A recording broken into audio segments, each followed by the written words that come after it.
ফাহিম বলল, ভাই সত্যি ওই মেয়েকে আমার সাথে বিয়ে দিবে? ওই মেয়েকে আমি অনেক ভালোবাসি। আমি বললাম, এই তুই কাকে কি বলছিস? চিনি না জানি না এই লোককে। ফাহিম বলল, তো কি হয়েছে? উনি আমাদের সাহায্য করতেও তো পারে। লোকটা বলল, অবশ্যই আমি তোমাদের সাহায্য করব। ভেতরে চলো, আমি তোমাদের বিয়ের কথা নিয়ে আলাপ করব। তাছাড়া ওনারা খুব ভালো। আমি বললাম, ফাহিম আমার খটকা লাগছে, ভেতরে যাস না। ফাহিম বলল, তুই থাক, আমি তো আমার ভালোবাসা পেতে যাচ্ছি। লোকটা বলল, এই চলো, বলছি তো আমি আছি। কি আর করব, বন্ধুকে ফেলে তো আর যাওয়া যায় না। তবে এখানে একটা ঝামেলা হবে, তাই হালকা করে তিশাকে একটা মেসেজ করলাম। ভেতরে গিয়ে দেখি একজন মুরব্বী লোক বসে আছে, তবে উনি খুব শক্তিশালী মনে হচ্ছে। মুরব্বী লোকটা বলল, বাবা এরা কারা? আমি মনে মনে বললাম, কি বাবা? তার মানে ওনার ছেলে উনি। লোকটা বলল, আরে বাবা আর বলিও না, ওরা নাকি আমার বোনকে বিয়ে করতে চায়। কথাটা ফাহিমকে দেখিয়ে বলল। আঙ্কেল বললেন, তাহলে তো খুব করে আদর করতে হয়। বাবা তোমরা বসো এখানে। আমি বললাম, শালা সব হয়েছে তোর জন্য, কত করে বলেছি ভেতরে যাস না, তাও আমাকে নিয়ে এলি, এখন দুইজনই মরি। আঙ্কেল বললেন, সাদিয়াকে ডাক দাও তো। একটু পর সাদিয়া এসে বলল, বাবা তুমি আমাকে ডাকছো? আঙ্কেল বললেন, মারে তুই এদের চিনিস? সাদিয়া তো ফাহিমের দিকে অবাক হয়ে তাকিয়ে আছে। সাদিয়া ভয় পেয়ে গেছে বুঝতে পারছি। সাদিয়া বলল, না বাবা আমি এদের চিনি না। কেন, কি হয়েছে? আঙ্কেল বললেন, ওই ছেলে নাকি তোরে বিয়ে করতে চায়। কি বাবা বলো না কেন? ফাহিম তো ভয়ে কাঁপতে লাগলো। আঙ্কেল বললেন, সবাই ভেতরে যাও। আন্টি বললেন, ওরা ছেলে মানুষ, মাফ করে দাও, বোঝে নাই। আঙ্কেল বললেন, চুপ করো আর ভেতরে যাও। আমি বললাম, আঙ্কেল কাউকে ভালোবাসা কি অপরাধ?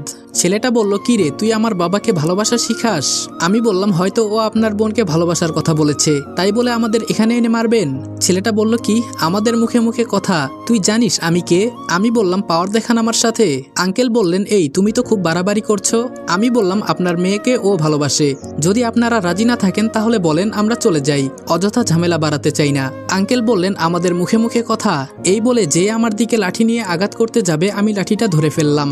আমি বললাম, ইচ্ছে করলে আপনাদের চাকরি খেয়ে ফেলতে পারি, কিন্তু আমি তা করব না। তবে আপনার এই ব্যবহারে আমি খুশি হলাম না। তিশা বলল, এখানে কি চলছে? আঙ্কেল বললেন, ম্যাডাম আপনি আমাদের বললে আমরাই চলে যেতাম। তিশা বলল, আপনাদের ব্যবহারের জন্য এখানে আসতে হলো। আর আপনার এত বড় সাহস কি করে হয় ওর গায়ে লাঠি দিয়ে আঘাত করার? আঙ্কেল বললেন, ম্যাডাম ওরা এখানে কেন আসছে জানেন? আমার মেয়েকে নাকি ওই ছেলে ভালোবাসে। তিশা বলল, তাই বলে ওদের মারবেন আপনি? আঙ্কেল বললেন, ম্যাম ওদের কাজই এটা, মেয়েদেরকে ডিস্টার্ব করা, এজন্য ওদের শিক্ষা দেওয়া দরকার। তিশা বলল, আপনি কাকে কি বলছেন জানেন? উনি আমার হবু স্বামী। আঙ্কেল বললেন, কি? Sorry madam. ছেলেটা বলল, ভাই আমাকে মাফ করে দেন, আমি জানতাম না আপনি ম্যামের স্বামী, আগে বলবেন না? আমি মনে মনে বললাম, আগে বললে তোরা এসব বিশ্বাস করতি? তিশা বলল, সবকিছু আমি বুঝিয়ে বলছি। ফাহিমকে দেখিয়ে বলল, এই ছেলে আপনার মেয়েকে অনেক আগে থেকেই ভালোবাসে, কিন্তু কিছুদিন আগেও গ্রামে চলে যায়, ও ওর ভালোবাসার কথা বলতে পারে নাই। আমি চাই ওদের আপনি বিয়ে দিয়ে দেন, আর আপনার মেয়েকে ডাক দেন। আঙ্কেল বললেন, সাদিয়া মা এইদিকে আয়। সাদিয়া বলল, বাবা। আঙ্কেল বললেন, সত্যি করে বল, তুই এই ছেলেকে কি ভালোবাসিস? সাদিয়া বলল, ইয়ে মানে বাবা। তিশা বলল, সত্যি কথা বলো, তোমাকে কেউ জোর করবে না, এখানে আমি আছি, কেউ কিছু বলবে না তোমাকে।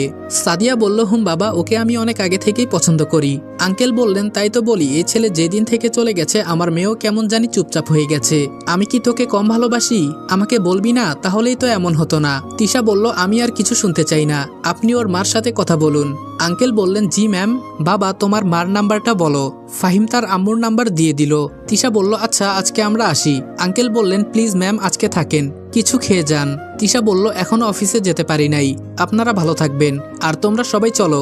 তিশার সাথে গাড়িতে বসার পর তিশা বলল, হ্যালো বন্ধুরা, আজ আমি ওয়ানেক্স সম্পর্কে বলছি, যেটি সবচেয়ে বিশ্বস্ত। পিএসজি ও সিরিয়া এখানে সহযোগী। বাংলাদেশ প্রিমিয়াম লিগ চলছে, এটাই ক্রিকেট প্রেমীদের জন্য দারুণ সুযোগ। এখানে সমস্ত ক্রিকেট ও ফুটবল অন্যান্য ম্যাচের ফলাফল এবং ম্যাচটি লাইভ দেখতে পারবে ও স্কোরের ভবিষ্যৎবাণী করে নগদ জিততে পারবে। এছাড়াও রয়েছে চিকেন রোড ও ক্রাশ খেলা সহ বিভিন্ন ধরনের খেলা, যেগুলো খেলে রয়েছে খুব সহজেই জেতার সম্ভাবনা। মাত্র 300 দিয়ে এখানে খেলা শুরু করতে পারো। বিএমডব্লিউ গাড়ি, আইফোন, ল্যাপটপ, অন্যান্য পুরস্কার রয়েছে প্রত্যেক দিন। নিবন্ধন করার সময় আমার প্রচার সংখ্যা রিদওয়ান 8 ব্যবহার করলে প্রথম জমাতে পাবে 12,000 পর্যন্ত ও ফ্রি স্পিন। পেটিএম, ব্যাংক, বিকাশ, নগদ, রকেট এবং অন্যান্য সহজ পদ্ধতির মাধ্যমে 1 মিনিটে জেতা রাশি তুলে নিতে পারবে। তাহলে আর দেরি কিসের? আমার কমেন্টে থেকে অথবা গুগলে ওয়ানেক্স সন্ধান করে আমার প্রচার সংখ্যা রিদওয়ান 8 ব্যবহার করে জয়েন করো এবং বোনাস পাও।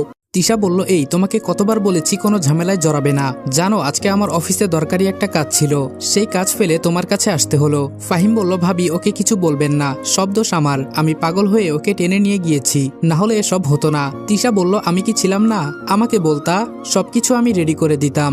ফাহিম বলল, সরি ভাবি। তিশা বলল, আমি বসে বসে ওদের কথা শুনতেছি। তিশা বলল, কি হলো, তুমি কথা বলো না কেন? আমি বললাম, এত বড় অপরাধ করে ফেলেছি, কি করে তোমার সাথে কথা বলি? তিশা বলল, মজা করো আমার সাথে? আমি বললাম, তো কি করব, আমার থেকে তোমার অফিসের কাজ বড় হয়ে গেল, যাও কাজ করো। না করেছে কে? তিশা বলল, এই যে দেখো, আমি কি বলেছি তোমার থেকে আমার অফিসের কাজ বড় হয়ে গেছে? রাগ করো কেন?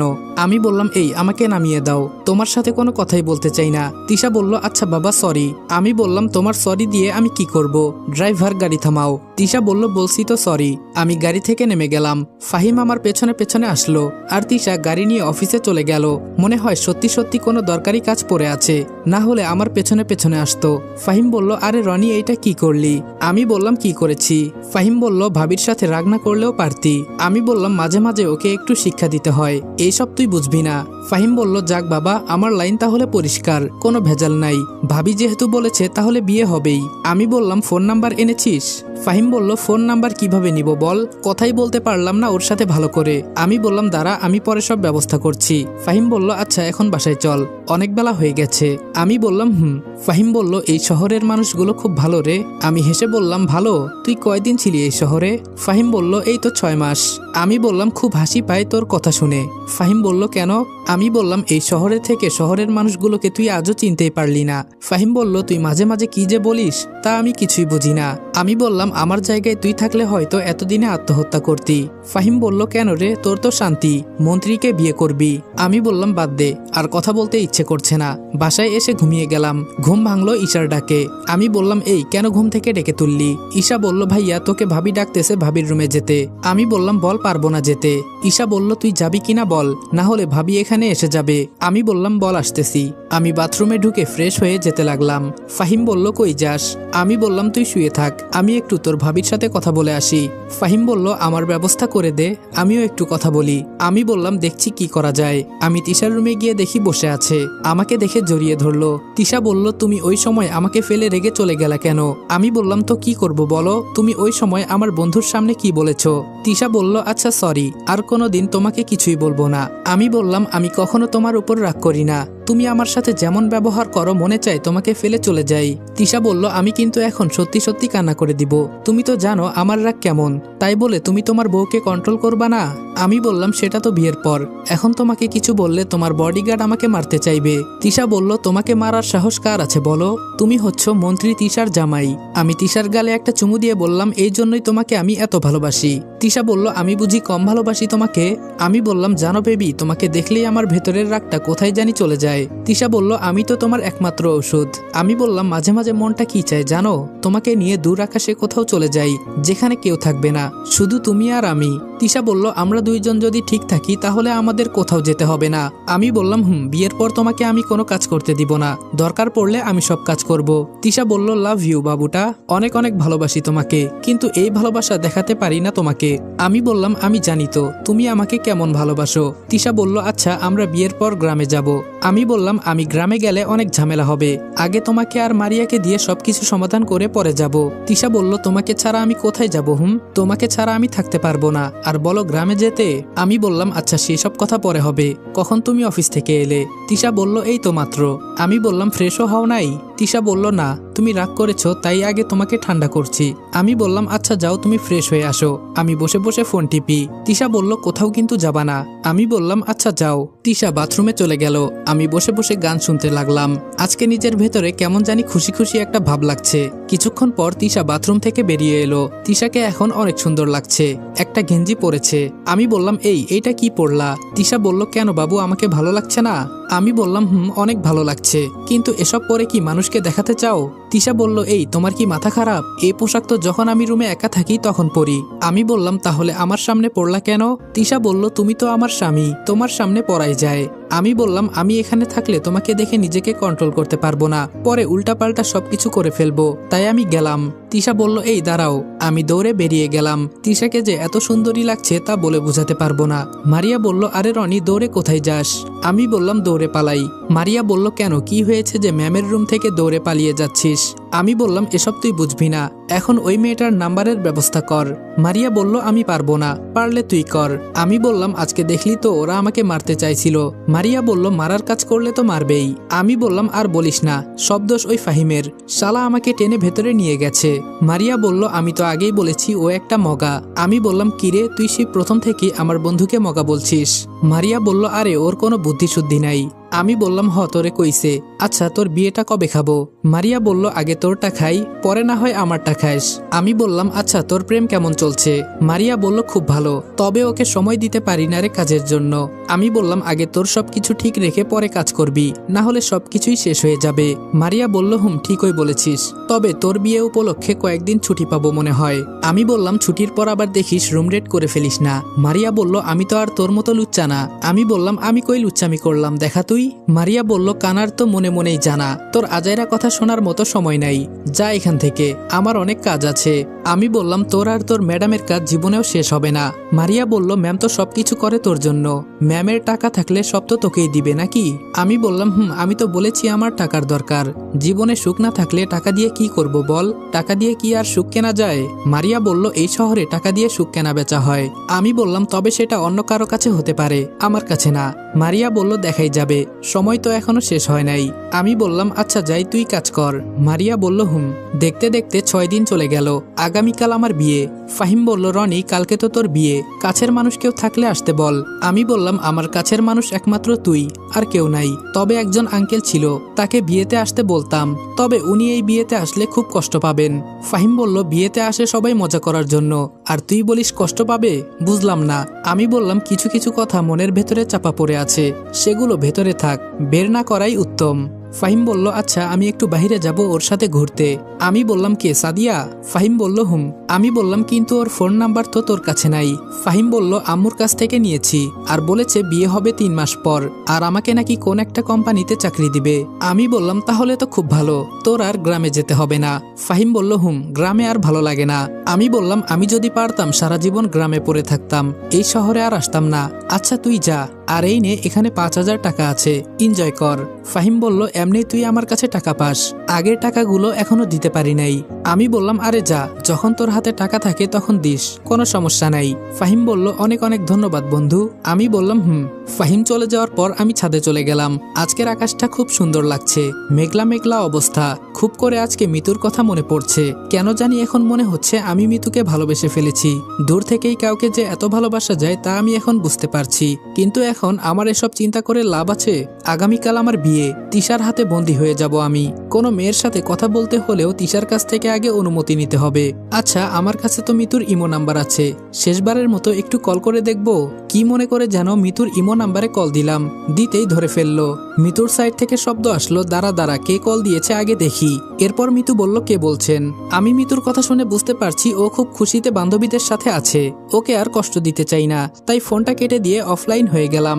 আসলে আমি মিতুকে ভালোবেসে ফেলেছি, কিন্তু এখন আর বলতে পারবো না। হয়তো তিশার সাথে আমার জুরি লেখা, তাই তিশার সাথে আমার বিয়ে হবে। আসলে তিশা দেখতে শুনতে খুব ভালো, আমি জানি ও আমার খুব খেয়াল রাখবে। মেয়েটার মনটা অনেক ভালো, ওকে রেখে যদি অন্য কারো কাছে চলে যাই তাহলে তিশা হয়তো মিতুর মতো কিছু করে ফেলতে পারে। না না, এমন ভুল আর করা যাবে না। তাছাড়া আমি কি তিশাকে কম ভালোবাসি? হঠাৎ দেখি কে জানি আমাকে পেছন থেকে জড়িয়ে ধরলো। আমি ভয় পেয়ে বললাম কে? তিশা বলল আরে বাবু আমি। আমি বললাম ওহ তুমি, কিন্তু তুমি কিভাবে জানলে আমি এখানে? তিশা বলল ঈশা বলেছে, তাই আমি এখানে চলে আসছি। তুমি একা একা এখানে কি করো? আমি বললাম এই তো তোমার কথা চিন্তা করি। তিশা বলল তাই নাকি? তিশার সাথে কিছুক্ষণ রোমান্টিক কথা বলে নিচে চলে আসলাম। সকালে রেডি হয়ে জুম্মার নামাজ পড়ে ফাহিমকে নিয়ে তৈরি হয়ে নিচে গেলাম। তবে বরের পোশাকে আজকে আমাকে অনেক সুন্দর লাগছে, মনে মনে আমি অনেক খুশি।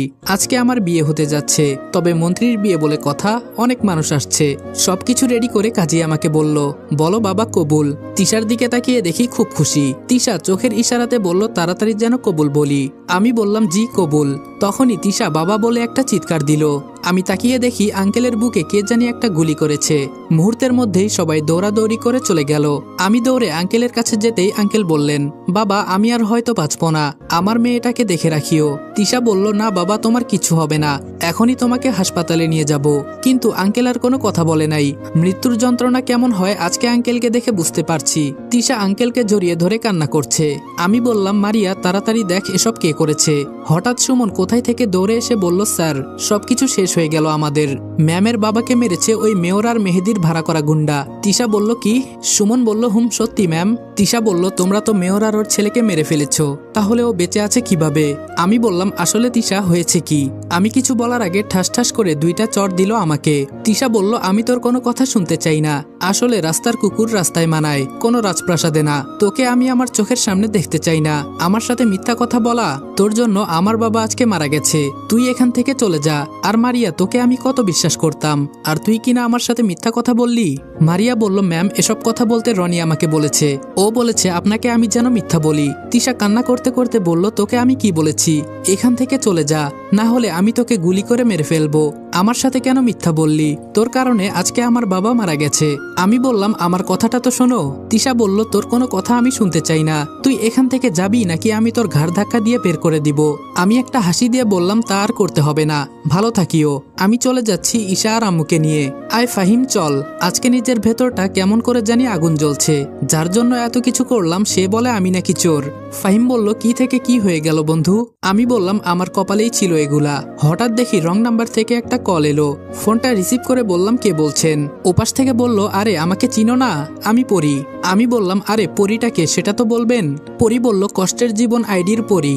আমি বললাম, কেন আমাকে কল দিয়েছেন? পরি বলল, আপনি কিন্তু এখন অসহায়, আপনার সাহায্য দরকার, তাই আমি এখন আপনাকে সাহায্য করতে চাই।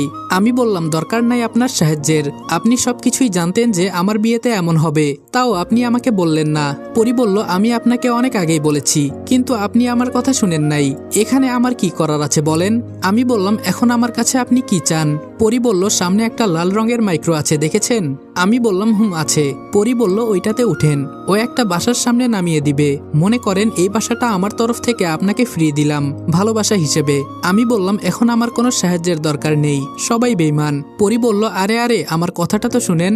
আমি বললাম, কোনো কথাই শুনতে চাই না আপনার, আর আপনি আমাকে আর কোনো ফোন বা SMS দিবেন না, এই বলে ফোন রেখে দিয়েছি। এমনি রাগটা শরীরে অনেক বেশি। আমি একা থাকলে কোনো সমস্যা হতো না, কিন্তু এখানে আমার আম্মু আর বোন আছে। ফাহিম বলল, রনি এখন কই যাবি? আমি বললাম, একটা বাসা খুঁজতে হবে, তবে এখান থেকে বহু দূরে। আম্মু বলল, কি করতে চাস বাবা তুই? আমি বললাম, এখানে থাকলে আমাদের সবাই খুঁজে পাবে, আমাদের খোঁজ খবর যাতে কেউ না পায় সেই ব্যবস্থা করতে হবে। ফাহিম বলল, কিন্তু কিভাবে কি করবি? আমি সুমনকে কল দিলাম। সুমন বলল, জি স্যার বলুন। আমি বললাম, তুমি আমার সাথে কাজ করতে চাও নাকি তোমার ম্যামের সাথে? সুমন বলল, জি স্যার আমি আপনার সাথে, মেয়েদের সাথে কাজ করলে কোনো স্বাধীনতা পাই না। আমি বললাম, তাহলে এক কাজ করো, এখান থেকে অনেক দূরে একটা বাসা খুঁজে বের করো, বাসাটা যেন অনেক বড় হয়। সুমন বলল, জি স্যার একটু সময় লাগবে। আমি বললাম, আম্মু আর আমার বোন আমার সাথে আছে, জানো তো আমি এখন কতটা অসহায়। সুমন বলল, স্যার আমরা থাকতে আপনি নিজেকে অসহায় বলছেন? 10 মিনিটের ভেতরে আমি আপনাকে ঠিকানা দিচ্ছি। আমি বললাম, অনেক অনেক ধন্যবাদ তোমাকে। সুমন বলল, স্যার এটা আমার কর্তব্য। আমি বললাম, আজকে থেকে তুমি আমার একজন বিশ্বাসী মানুষ হয়ে গেলে। সুমন বলল, এই বিশ্বাসের অমর্যাদা হতে দিব না স্যার কোনোদিনই। আমি বললাম, আচ্ছা বাসার ঠিকানা খুঁজে দাও, দরকার পড়লে আমার সব লোকদের বলে ঠিকানা বের করো। সুমন বলল, জি স্যার। ফাহিম বলল, বন্ধু আমার সাথে আয়, সাদিয়াদের বাসায় যেতে বলেছে। আমি বললাম, না রে তুই যা, আমাকে আবার নতুন করে সবকিছু রেডি করতে হবে। ফাহিম বলল, কিন্তু তোদের রেখে একা একা কিভাবে যাই বল? আমি বললাম, আরে সমস্যা নাই, তুই যা, আর ভালো থাকিস। ফাহিম বলল, কিন্তু? আমি বললাম, আরে যা বলছি তো, কোনো সমস্যা হবে না। ফাহিম বলল, আচ্ছা ভালো থাকিস। ফাহিম চলে গেল। ঈশা বলল, ভাই এ ছেলে কি তোর বন্ধু? আমি বললাম, হুম কেন? ঈশা বলল, এই বিপদের দিনে তোকে একা রেখে চলে গেছে, এমন বন্ধু থাকার চেয়ে না থাকাই ভালো। আমি বললাম, বিপদের সময় কেউ পাশে থাকে না, তুই জানিস না? ঈশা বলল, ভাইয়া কি থেকে কি হয়ে গেল কিছুই তো বুঝলাম না। আমি বললাম, আমাকে মাফ করে দিস রে বোন, সব দোষ আমার জন্য আজকে তোদের বাহিরে ঘুরতে হচ্ছে। আম্মু বলল, বাবা এভাবে আর কতক্ষণ দাঁড়িয়ে থাকবো, আর ভালো লাগছে না। আমি বললাম, আম্মু একটু অপেক্ষা করো। ঈশা বলল, ভাইয়া আমার দরকারি জিনিসপত্র তো ওখানে পড়ে আছে। আমি বললাম, চিন্তা করিস না, পরে এনে দিবনি। ফোনটা দেখি বাজতেছে। ফোনটা রিসিভ করতেই সুমন বলল, স্যার আপনার ফোনে একটা ঠিকানা পাঠিয়ে দিয়েছি, দেখেন এখান থেকে অনেক দূরে, বাসাটা অনেক বড় আর বাসা ভাড়া অনেক লাগবে স্যার। আমি বললাম আগে ঠিকানা দাও আর বলো আমি রাজি, আমি গিয়ে যেন সবকিছু রেডি পাই। সুমন বলল জি স্যার হয়ে যাবে। আমি বললাম তুমি এখন কি করো? সুমন বলল জি স্যার আমি তো এখন বাড়িতে এসে গেছি। আমি বললাম তুমি তাহলে এক কাজ করো, আগামীকাল আমার সব লোকদের নিয়ে 10টায় বাসায় থাকবে। সুমন বলল কিন্তু স্যার ওদের ছুটি তো এখনো শেষ হয় নাই। আমি বললাম বলো ছুটি বাতিল করা হয়েছে। সুমন বলল ওকে স্যার। স্যার আমি কি এখন আসবো? আমি বললাম না তার কোনো দরকার নেই। সুমন বলল ওকে স্যার। ফোন রেখে দিতেই আম্মু বলল, কি খবর বাবা, বাসা পেলি? আমি বললাম হুম আম্মু, এখান থেকে অনেক দূরে, তোমরা এখানে দাঁড়াও, দেখি কি দিয়ে যাওয়া যায়, আমাদের তাড়াতাড়ি যেতে হবে, তাই একটা মাইক্রো নিলাম। আমি বললাম আম্মু উঠে পড়ো। আম্মু আর ঈশা মাইক্রোতে উঠে। আম্মু বলল বাবা আমার অনেক খারাপ লাগছে জানিস, বৌমা তোরে এভাবে অপমান না করলেও পারতো। আচ্ছা তুই কি মিথ্যা কথা বললি যার কারণে এই অবস্থা? আমি বললাম আমি ওদের মারতে চেয়েছিলাম, কিন্তু আম্মু ও আমার একটা লোককে মেরে ফেলবে বলে ওকে মারি নাই। আর মিথ্যা কথা এই জন্য বলেছি আমি মনে করেছি ও দেশ ছেড়ে পালিয়ে যাবে, কিন্তু তা না করে কে জানে এমন করবে। আম্মু বলল বাবা একটা কথা বলি। আমি বললাম হুম বলো আম্মু।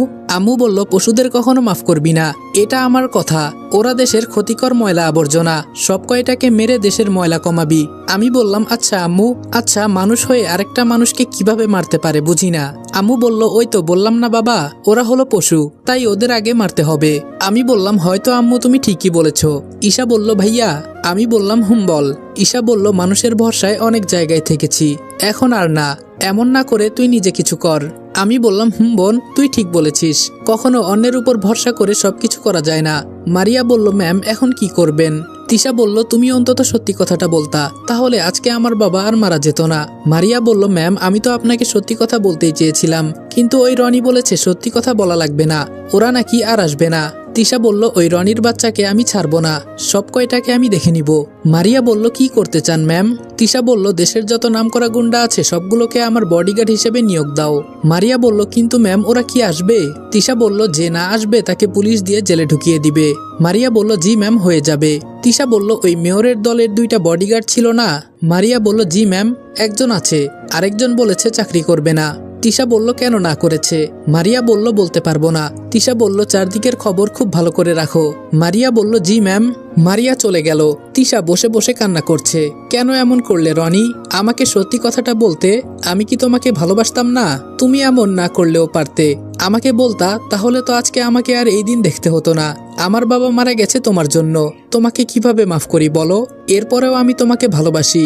বাবার মৃত্যু হয়তো একটা দুর্ঘটনা ধরে ফেললাম, তবে আমার রাগটা একটু কমলে তোমাকে কল দিব। আমি ফোন থেকে সিমগুলো খুলে ফেলে দিলাম। ঈশা বলল কিরে ভাইয়া সিমগুলো ফেলে দিলি কেন?